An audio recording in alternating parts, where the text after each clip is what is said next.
kan selalu kembali padamu. Yang ku perlu hanyalah kau Tuhan. Cintamu membuatku mengerti siapa aku yang sebenarnya.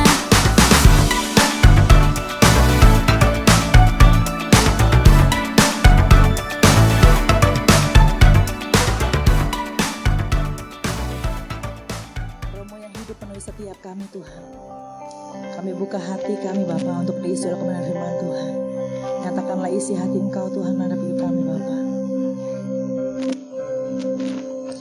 Rembu yang hidup penuhiku, mengalir dalamku.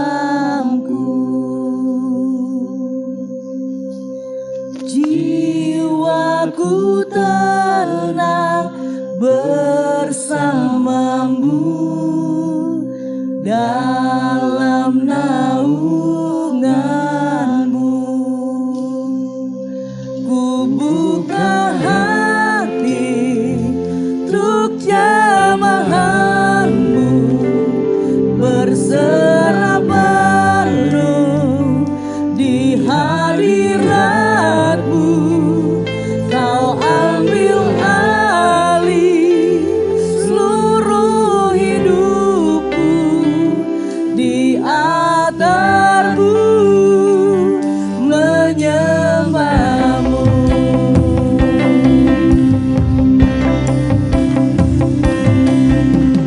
Rohmu yang kudus pulihkan. Engkaulah damaiku, Engkaulah damaiku. Ku hidup oleh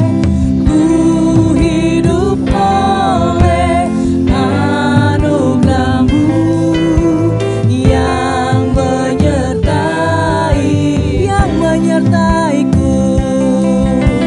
yang menyertaiku. Oh, ku buka hati untuk jamahanmu, berserah penuh di hadiratmu. Kau ambil alih seluruh hidupku, di altarmu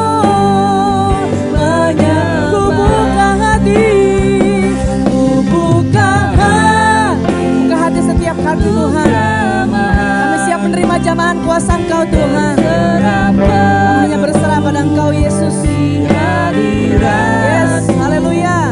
Kau ambil alih seluruh hidupku, di altarmu menyembahmu.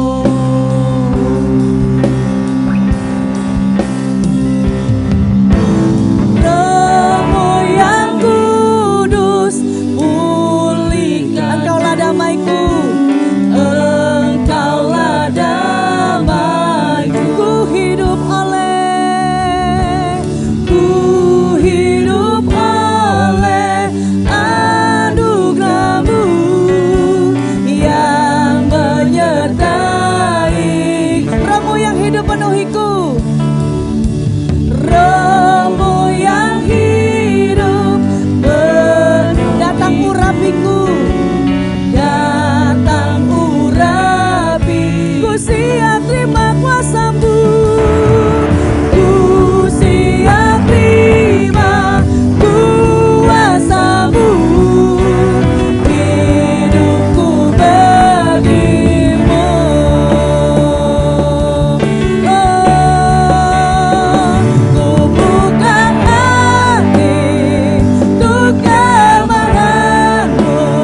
Puji Tuhan, Bapak Ibu yang dikasih dalam Tuhan, kita mau hari ini belajar tentang bagaimana kita menjaga hati kita dan kita juga menjaga motivasi kita. Karena Tuhan tahu apa yang menjadi kerinduan hati kita ketika kita beribadah, dan Tuhan menginginkan kita menjaga hati kita. Tahun inilah masa yang penting untuk kita membenahi kehidupan rohani kita, yaitu dengan fokus kepada suara Tuhan. Kita jangan campur dengan suara-suara lain yang membuat hidup kita terombang-ambing. Jadi masa-masa inilah masa yang penting untuk menentukan apakah kita akan masuk dalam tanah perjanjian untuk menerima berkat-berkat Tuhan, atau terkunci, lockdown dengan ketakutan yang mendominasi kehidupan sehari-hari. Amin. Nah, inilah yang menentukan, yaitu sikap hati kita. Apa itu menjaga hati kita? Ini berbicara bagaimana saudara semua di keluarga mungkin jadi pemimpin-pemimpin keluarga, pemimpin rumah tangga. Lalu ada posisi-posisi tertentu di gereja mungkin, atau di tempat kita bekerja. Nah saudara, ini berbicara bukan tujuan kita menjadi pemimpin. Banyak orang memiliki motivasi yang salah supaya mendapat posisi. Tapi Alkitab mengajarkan kepada kita, ini berbicara tentang pengurapan. Dimanapun saudara berada, tujuan saudara murni di hadapan Tuhan. Bagaimana caranya?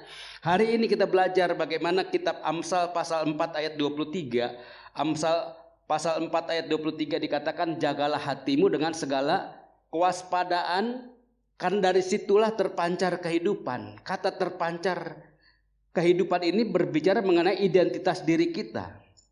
Identitas kita ini sebagai siapa? Sebagai apa? Ternyata saudaraku, kita negara ini di tanda atau kartu tanda pengenal kita ada kolom tentang agama. Nah, di negara-negara barat sudah nggak ada kolom agama. Nah, artinya apa? Identitas kita itu tercermin ketika orang melihat, oh agamanya apa? Kristen. Nah, identitas kita itulah yang menunjukkan perilaku kehidupan kita.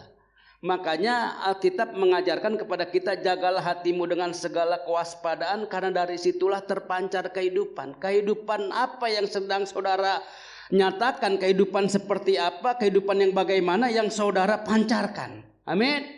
Nah, kalau kita sebagai anak Tuhan, kita harus memancarkan kehidupan yang mencerminkan kita sebagai orang-orang percaya. Orang-orang percaya memiliki standar. Nah, standar itu adalah firman Tuhan. Amin. Bukan standar dari orang lain, motivator-motivator, bukan. Tetapi ini berbicara bagaimana kehidupan kita menunjukkan perilaku kehidupan yang telah diubahkan, dipulihkan oleh Tuhan. Amin. Makanya jaga hati kita. Banyak orang seringkali menjaga hartanya lebih hebat daripada menjaga hati, saudara. Nah, kita melihat bahwa hari-hari ini kita dibutuhkan pembongkaran untuk mengetahui apa? Mengetahui kondisi hati kita. Bahkan hari-hari ini kita sendiri nggak mengerti, nggak mengetahui. Hanya Roh Kudus yang mengetahui isi hati kita, saudaraku. Nah, jika seseorang rajin menjaga sikap hatinya tetap lurus, tulus di hadapan Tuhan, dia akan menikmati kondisi kehidupan yang memungkinkan dirinya selalu ada dalam keadaan siap untuk diberkati Tuhan. Saudara, jadi berkat Tuhan itu bukan karena kita rajin pandai segala macam, tetapi itu bagus saudara. Namun yang dicatat oleh Alkitab adalah berkat Tuhan lah yang menjadikan kita kaya. Artinya apa? Ketika kita menjaga hati kita, maka kita akan menjadi orang yang siap untuk selalu ada dalam keadaan yang diberkati Tuhan. Amin. Oke, jadi menjaga hati itu sangat penting. Yang berikutnya dikatakan, orang yang senantiasa menjaga hatinya, saudara, orang yang senantiasa menjaga hatinya tetap lurus, tulus di hadapan Tuhan, ini adalah orang yang menjadi pribadi yang memiliki keterbukaan untuk firman Tuhan. Saudara, kenapa? Karena inilah yang Tuhan mau, saudara, yaitu kita menjadi pribadi yang memiliki keterbukaan untuk menerima koreksi, teguran. Amin.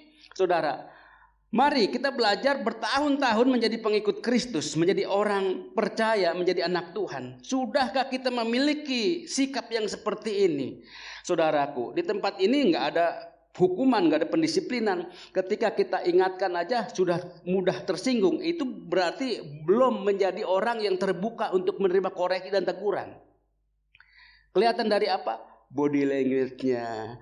Kalau dia nggak suka, mulutnya kumat kamit, matanya melotot, muka merah, duar. Saudara, karena apa? Karena mereka nggak memiliki keterbukaan untuk dikoreksi dan ditegur. Yang kedua, memiliki kerendahan hati dan tidak sombong. Ketika kita semakin diberkati Tuhan, mungkin kita lebih ganteng dari yang lain, lebih cantik daripada yang lain, kita tetap rendah hati, itu karena anugerah Tuhan. Amin. Ya, memiliki kehidupan emosi yang stabil. Kata stabil ini apa? Dia tetap tenang, respon nggak berlebihan. Ada sesuatu dia nggak bereaksi. Ini emosinya stabil, saudara.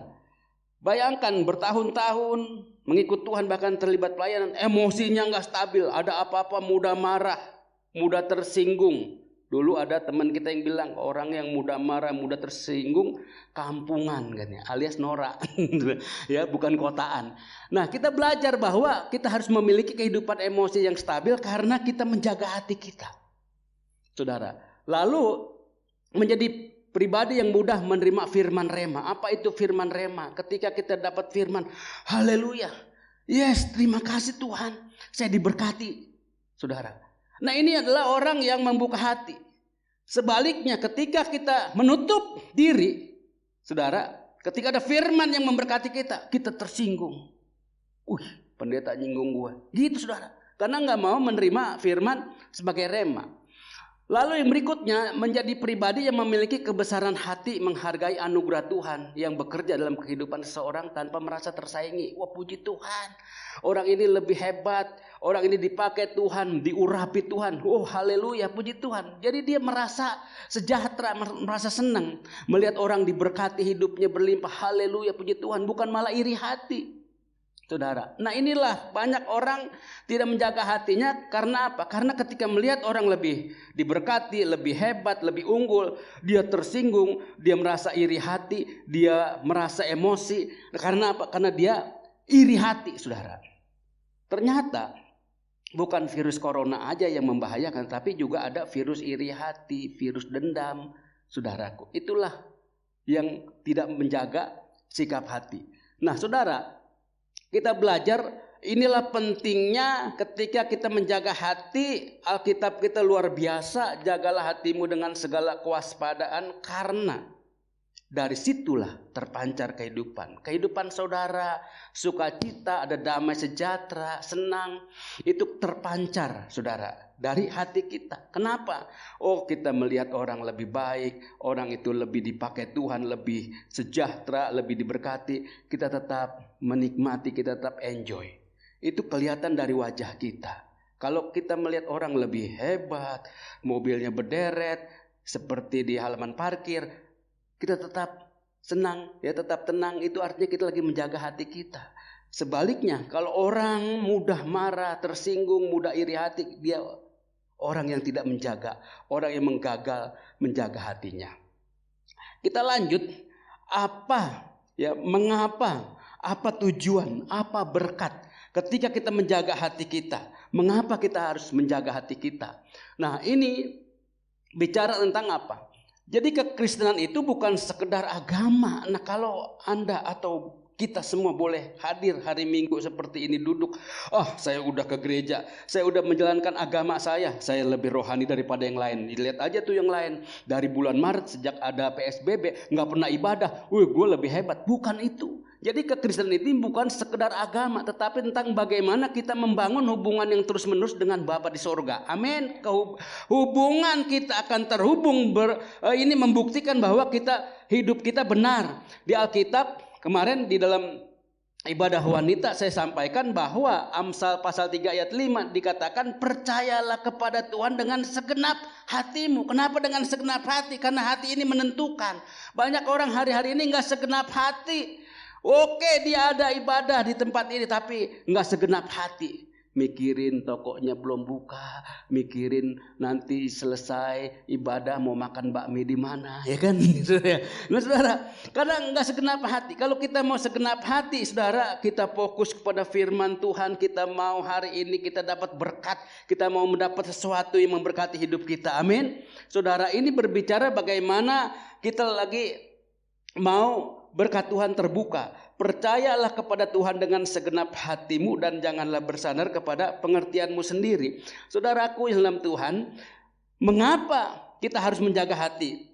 Karena kekristenan bukan sekedar agama, tetapi bagaimana hubungan kita terus-menerus dengan Bapa di surga. Ini aksesnya adalah ketika kita percaya kepada Tuhan, percaya dengan segenap hati, maka ini akan membuat akses ini akan tertuju kepada Tuhan dan terhubung dengan Bapa di surga terus-menerus. Amin. Puji Tuhan, Bapak Ibu, pagi hari ini kita boleh hadir, kita boleh duduk, kita mau membuka hati. Firman Tuhan ini mengalir, memberkati kita bahwa kekristenan itu bukan sekedar agama, tetapi ini berbicara tentang relationship, yaitu hubungan orang percaya dengan Tuhan kita.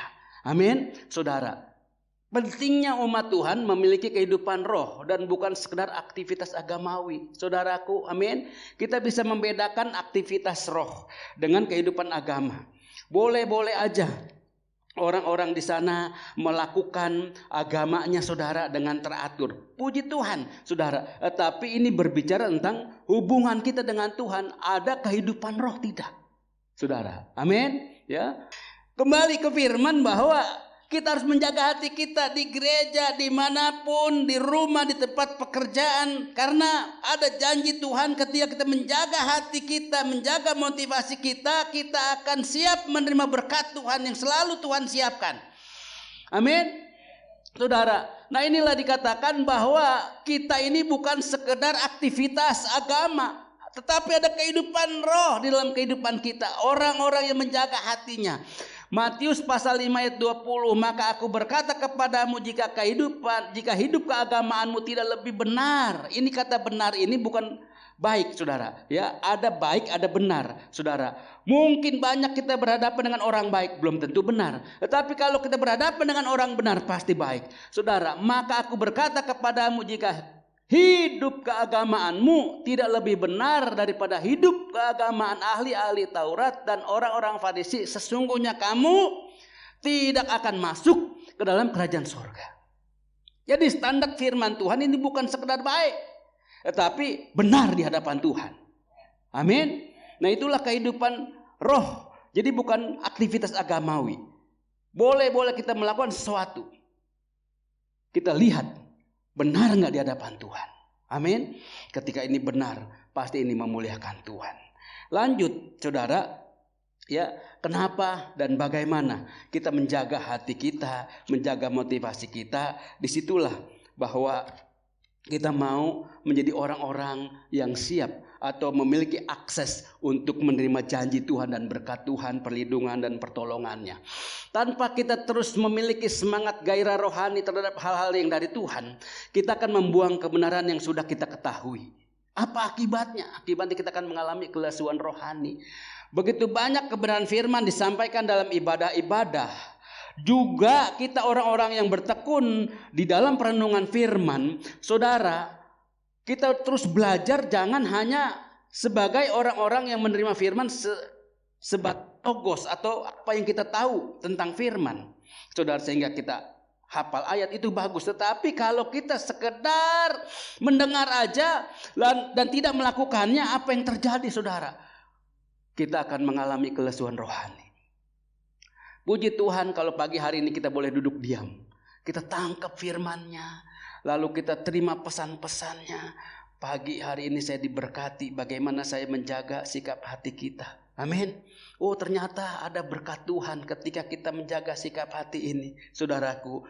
Dan kita semakin bergairah akan hal-hal yang Tuhan nyatakan hari-hari ini. Karena dikatakan masa-masa ini adalah masa yang penting untuk menentukan apakah kita memasuki tanah perjanjian atau tidak, saudara. Ya, oh luar biasa, terima kasih Tuhan. Jadi biar segala sesuatu yang kita lakukan, kita melakukannya karena gerakan Roh Kudus, bukan karena kebiasaan atau rutinitas. Ya, kalau kita datang ke tempat ini kita beribadah bukan rutinitas, tapi ada dorongan bahwa kita butuh kebenaran firman. Kita mau bersama-sama memuji menyembah Tuhan secara korporat, secara bersama, saudara. Nah, khotbah Tuhan Yesus di bukit dalam Injil Matius pasal 5 menyingkapkan nilai-nilai dan gaya hidup orang percaya, yaitu gaya hidup kerajaan yang harus kita bangun. Amin. Itu sebabnya mengapa kita harus menjaga hati kita, karena dari situlah terpancar kehidupan kita.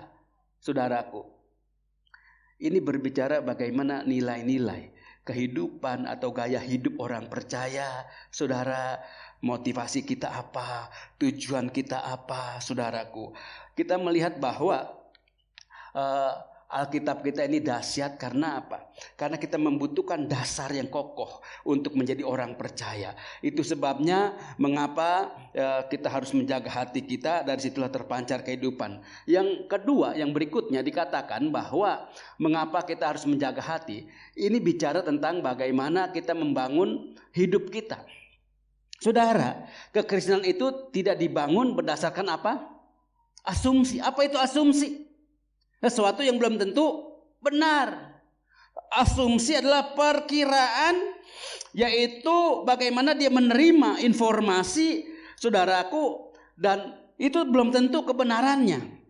Sesuatu yang belum tentu kebenarannya menafsirkan informasi, memberikan satu gambaran yang belum tentu benar. Saudaraku, banyak orang baru menerima informasi tertentu, saudara, dia sudah mengambil keputusan, lalu dia sudah bertindak yang belum tentu informasi itu benar. Itulah asumsi. Mudah marah, tersinggung, emosi, saudara. Paling gak suka dengar omongan-omongan dari orang, langsung dia marah. Itu namanya asumsi. Kita harus belajar bagaimana mengalahkan asumsi, yaitu dengan cara menjaga sikap hati kita. Orang mau ngomong apa aja silakan. Saudaraku, selama kita benar di hadapan Tuhan, Tuhan yang membela kita. Kita tidak perlu membela diri. Itulah orang yang mau belajar mengalahkan asumsi. Saudara, Amsal 16 ayat 25, ada jalan yang disangka lurus tetapi ujungnya menuju maut. Saudara, ini berbicara bagaimana kekristenan tidak dibangun berdasarkan persepsi atau asumsi manusia. Asumsi manusia bisa salah. Persepsi informasi yang kita terima bisa salah, bisa keliru.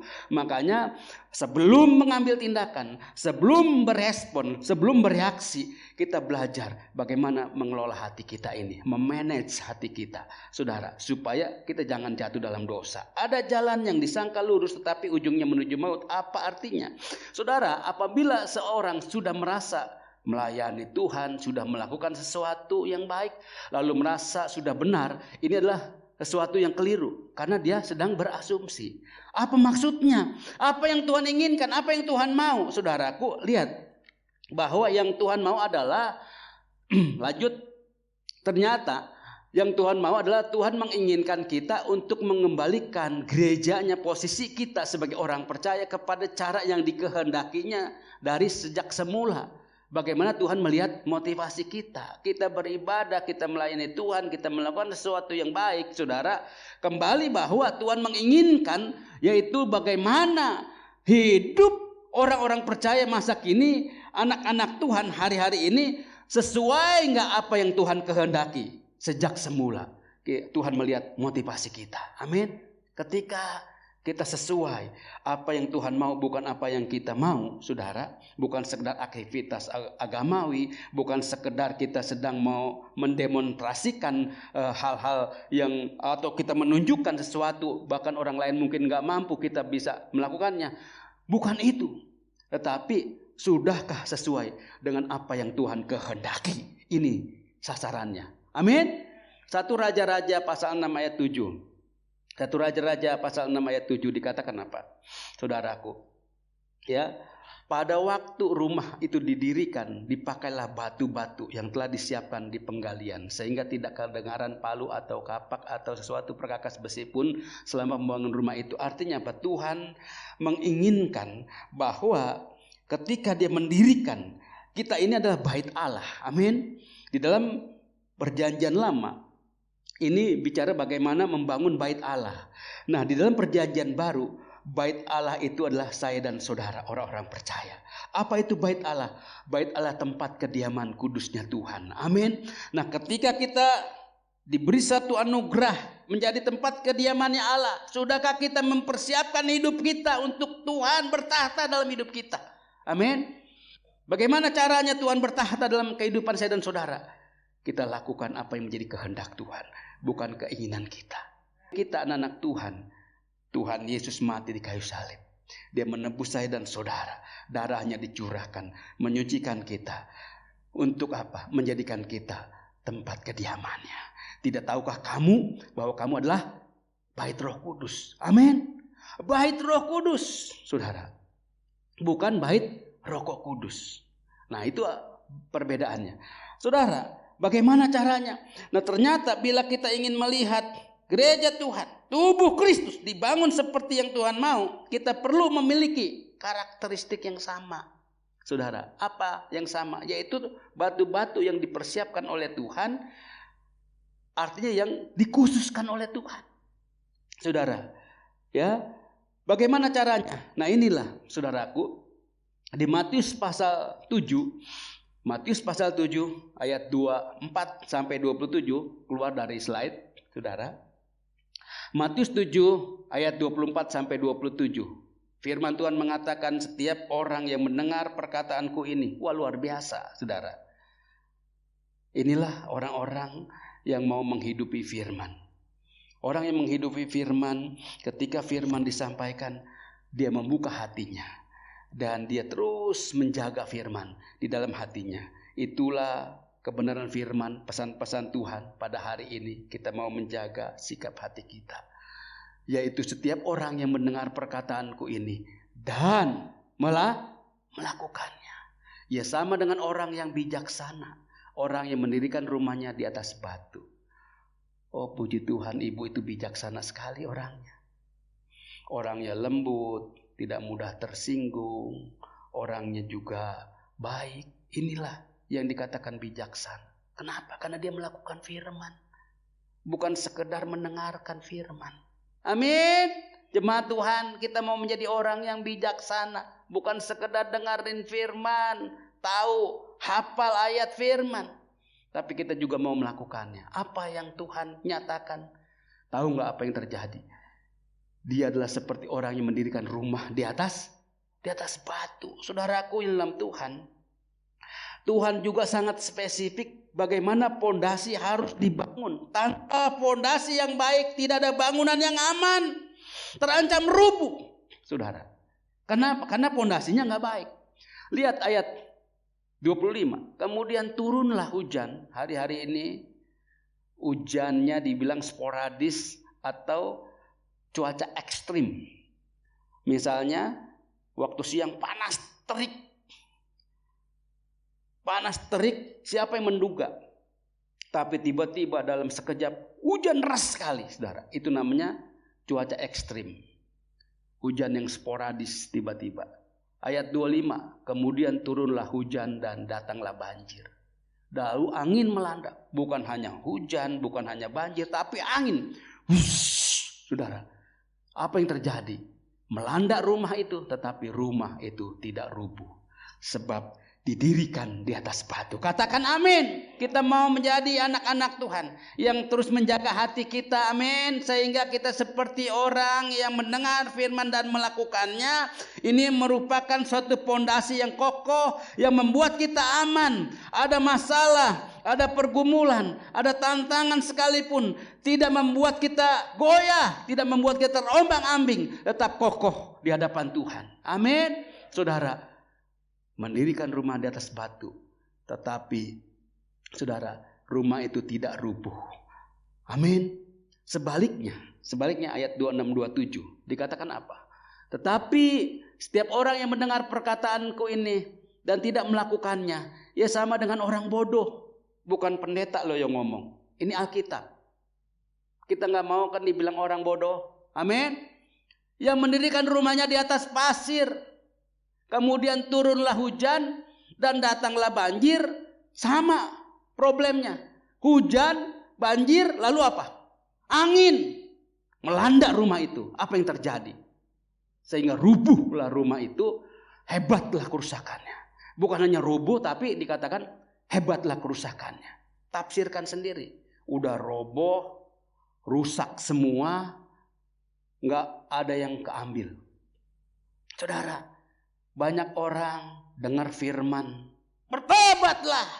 Wah, nanti saya masih muda. Melayani Tuhan, diberkati Tuhan. Oh, saya masih remaja, saya masih jauh, wah, saudara. Tetapi ketika terjadi, hebatlah kerusakannya. Oh, baru dia sadar, baru ikut Tuhan, saudara. Artinya begini, jangan mengalami sesuatu dulu dari Tuhan baru bertobat. Amin. Kata orang, penyesalan selalu di belakang. Yang di awal adalah pendaftaran kan. Mau pendaftaran sekolah ya. Banyak penyesalan di kemudian hari. Kalau kita mau membuka hati kita untuk menerima firman Rema hari ini, apa yang menjadi pesan-pesan Tuhan? Apa yang menjadi berkat ketika firman disampaikan? Kita aminkan. Kita lakukan. Amin. Berkat apa yang kita terima hari ini? Adakah teguran firman yang kita dapatkan hari ini? Amin. Saudara, jangan sampai kita mengalami sesuatu dulu baru datang kepada Tuhan.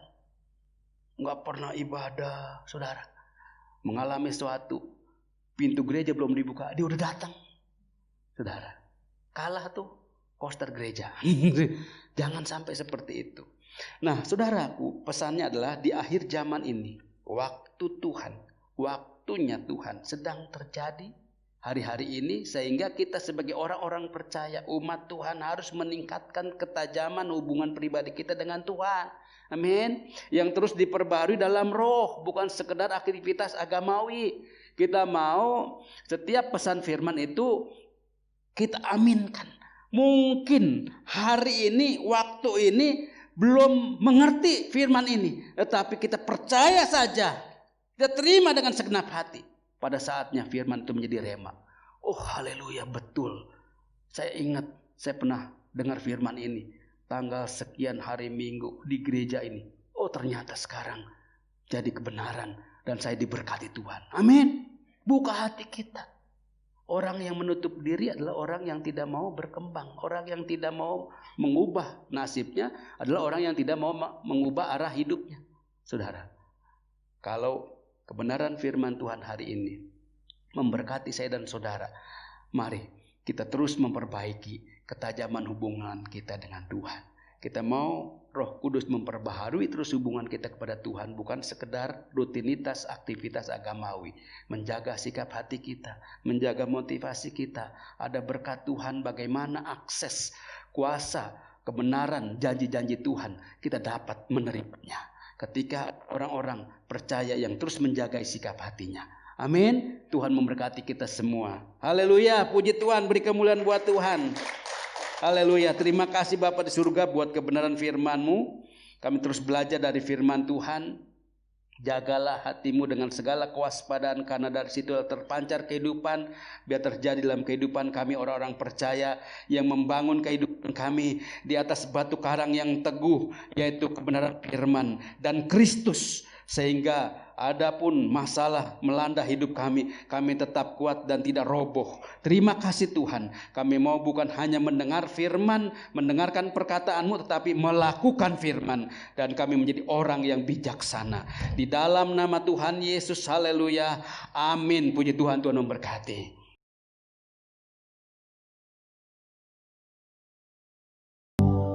Segala puji syukur, hormat, kemuliaan hanya bagi Tuhan. Kalau ibadah boleh berjalan, ada kebenaran firman, pujian yang kami naikkan bagi Tuhan, biar itu terus mengalir dalam hidup kami. Kami terus mau memperbaharui ketajaman hubungan kami dengan Tuhan, biar Roh Kudus yang mampu memperbaharui hidup kami. Di dalam nama Tuhan Yesus, berkat Tuhan mengalir atas hidup setiap kami, orang-orang yang terus menjaga sikap hati kami.